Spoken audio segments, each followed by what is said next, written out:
There is one word to summarize this year of 2020. What word would you use? Crazy? Tumultuous? Scary? Silent war? What about sacrifice? Loss? Difficulty? Attending school without pants?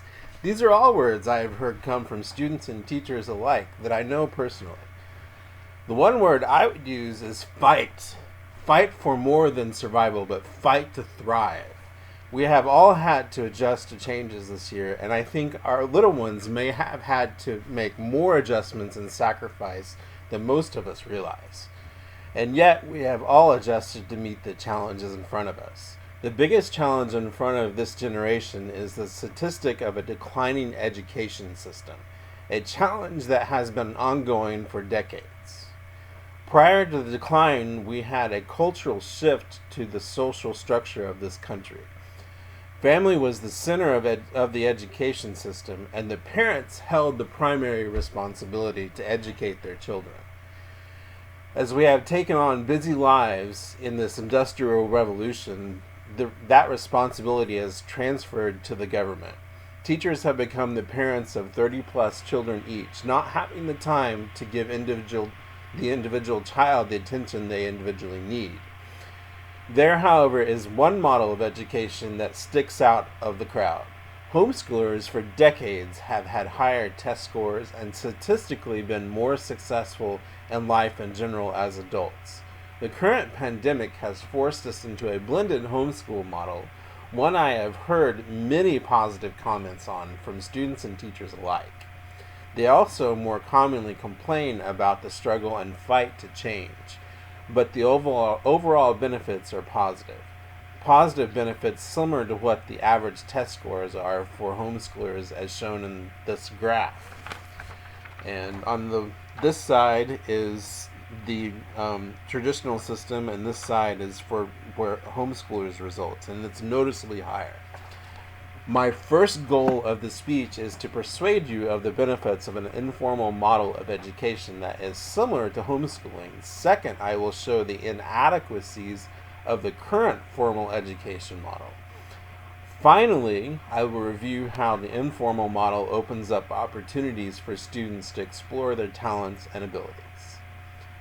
Education is a fundamental right that every American should enjoy and benefit from. Ideally, the role of education is to provide the necessary skill set and stepping stone for future success while offering the individuals to grow in their careers. The current education system in the U.S. is formal in nature, with the state governments setting their overall education standards. Notably, the formal education system follows a specified path in which a student has to attain a certain age to proceed to a given grade.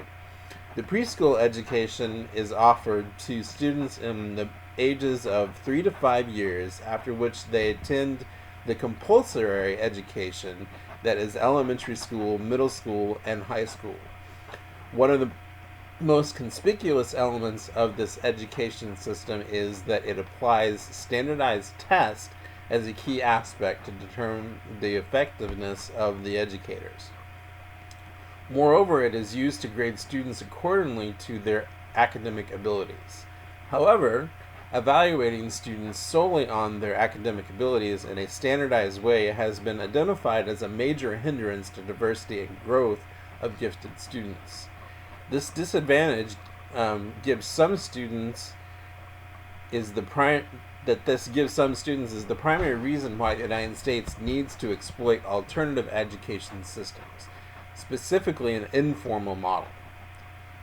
Currently, there is no diversity in the once popular gifted education program.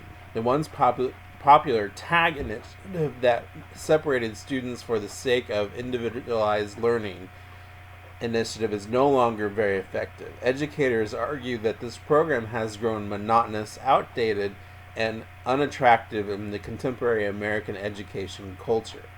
The current push is for public schools to find better approaches towards identifying different types of talent in schools, which goes beyond the current gifted model.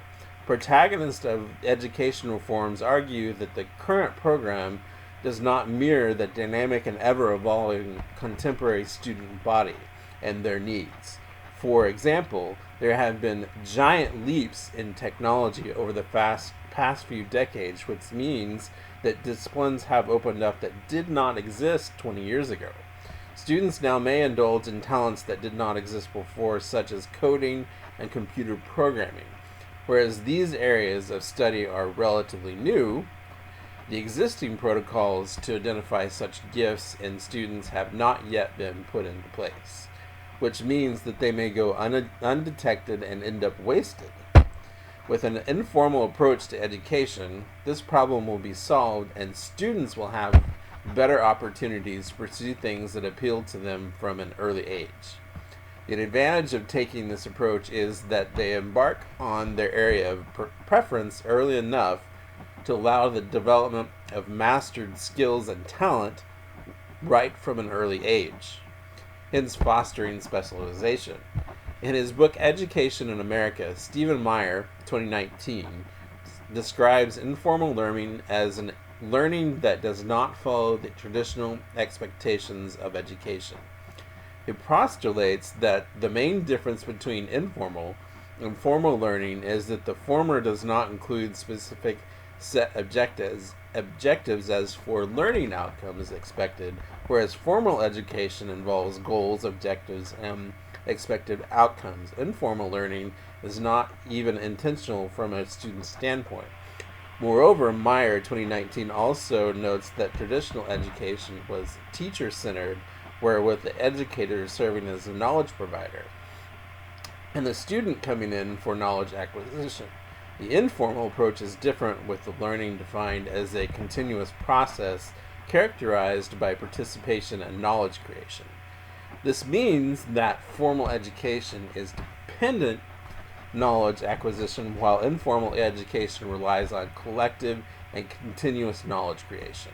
In the modern world, innovation and continuous improvement is paramount in all facets of the economy. It is significantly more effective to adopt an education system that embraces innovation and knowledge creation as opposed to one that depends on the educator to provide information to the students. With a flexible education system, the students are presented with a unique opportunity to explore their talents and abilities to come up with unique creation. With the help of the teacher, these students can achieve even greater targets than just relying on knowledge from one source and the single side of the divide.